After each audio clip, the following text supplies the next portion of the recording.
All right, so next up, because this unit's all about ratios and solving triangles, so the next thing we're going to do is kind of combine the two, which is all about similar triangles. And we're going to use ratios, and we're going to use those skills that we've been looking at so far this quadmester into solving similar triangles. And I'll show you what I mean by that. But first off, similar triangles are triangles that have the same shape but are different sizes. Now you're going to have to excuse my lack of art ability here. So I could have a triangle that looks like this. All right, and then I could have a similar triangle, so same shape.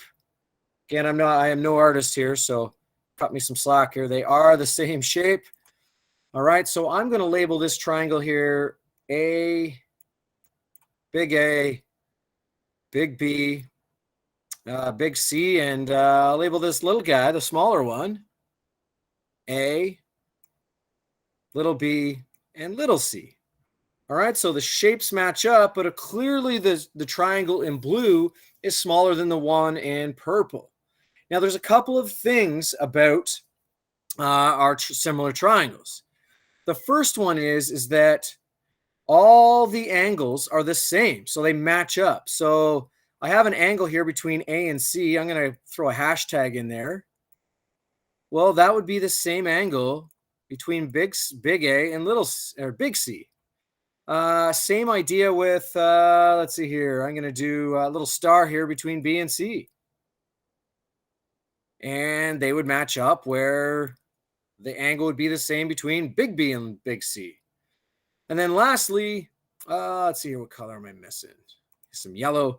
Well, then finally, the angle between A and B, this yellow dot, would have to be the same as the angle between big A and big B.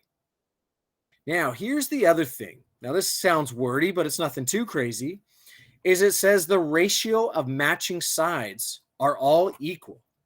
Now, again, ratios can be expressed as a fraction. That's something I talked about in the first lesson this morning. Hopefully, you were able to watch the video.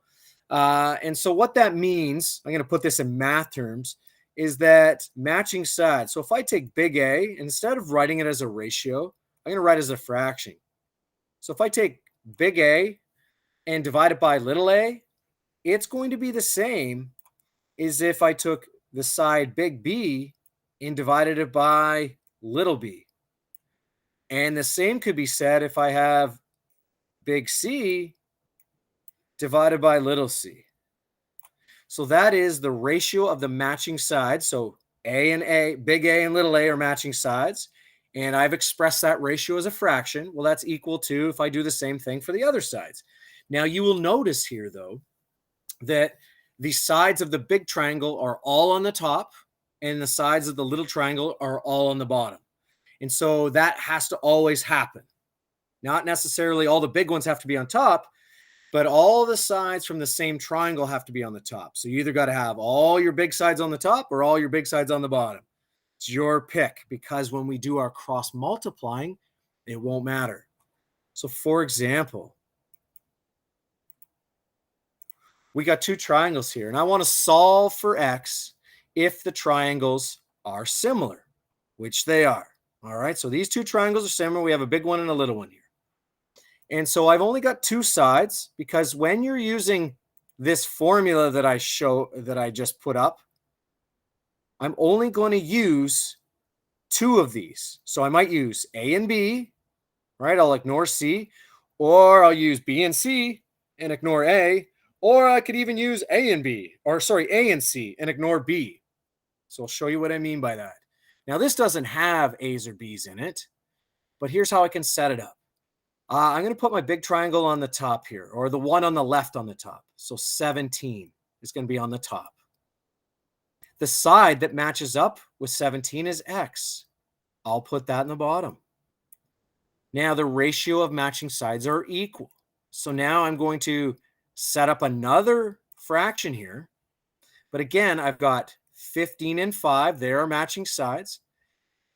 The 17 was on the top, so the 15 has to be on the top because they're from the same triangle. The same thing with the 5. The x is on the bottom, so the 5's got to be on the bottom because they're off the same triangle. All right, so all one triangle's on the bottom and the other triangle's on the top. And we've got our matching sides in the same fraction. Well, I have a fraction equaling a fraction. Like I said, we've had this a bunch of times. So I'm going to cross multiply, and that'll get rid of all my fractions. And so what I end up with here is 15 times x, well, that's 15x, is equal to 17 times 5. All right, well, now we just solve like we've been doing before. 17 times 5 is 85. All right, again, we want to solve for x, so I'm going to get x by itself. And I can do that by getting rid of this 15, and the only way to do that is to divide it because it's attached to the x. And what I do to one side, I'm going to do to the other. Now, those 15s divide each other out, so they're gone. All that's left is that x. And x is going to be equal to whatever 85 divided by 15 is. And I end up with, to 2 decimal places, 5.66. There we go. So again, I matched up the sides, created my fraction equaling a fraction, cross multiplied, and then solved. So let's try another one here. All right. For the similar triangles below, find y. All right, so again, matching up the sides. 34 and y are matches, and 28 and 430 are matches. All right, so here I go, creating my fraction equaling a fraction. I've got my 34 on the top. Here, I'm going to use a different color here. I'm going to put my 34 on the top. The matching side is y. I'll put it on the bottom. Equals. I need another side from my 34 triangle, and I got a 28. And its matching side is 430. So again, all one triangle's on the top, the other triangle's on the bottom. All right, and we have matching sides. 34 is the matching side to y, and 28 is the matching side to 430. Well, now I have my fraction equaling a fraction, and so I'm going to cross multiply. All right, and so I end up with 28 times y is 28y. And then I've got 34 times 430. I have no clue about that one, nor should I. I have a life. 28 times y. Let's see here.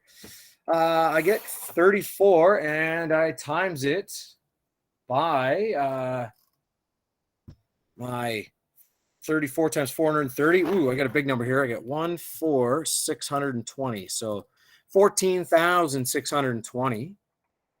And again, my last step, I want to get y by itself. So I got to cut this 28 or divide this 28 off of it.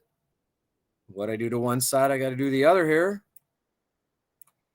And so my y is going to equal whatever 14,620 is divided by 28. It's going to be a big number, and it is. And again, going to 2 decimal places, I get 522.14. There we go. All right. Now, we got another one here. I'm just going to look. Any questions so far? I'm just checking out the chat. Also checking out to see who's here. All right. All right. So here we go. Next up. For similar triangles below, solve for z. Ooh, okay.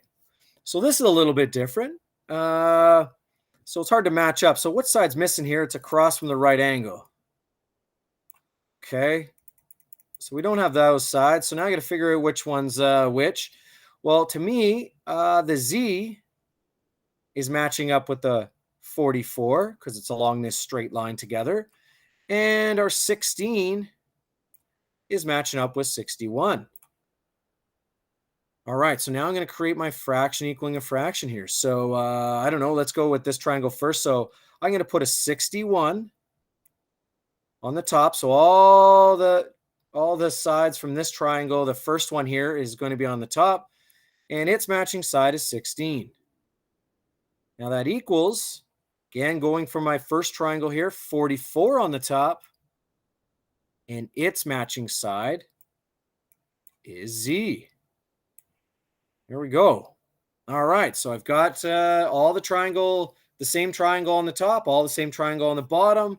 We got our matching sides lined up, and now it's time to do a little cross multiplying. All right, so I have 61 times Z, that's 61Z, is equal to 16 times 44. All right, well, I got 61Z. Still figuring that out. Let's see here. 16 times 44 is 704. All right.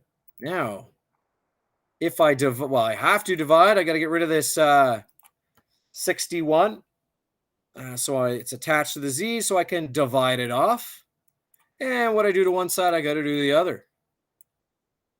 And so those 61s divide each other out.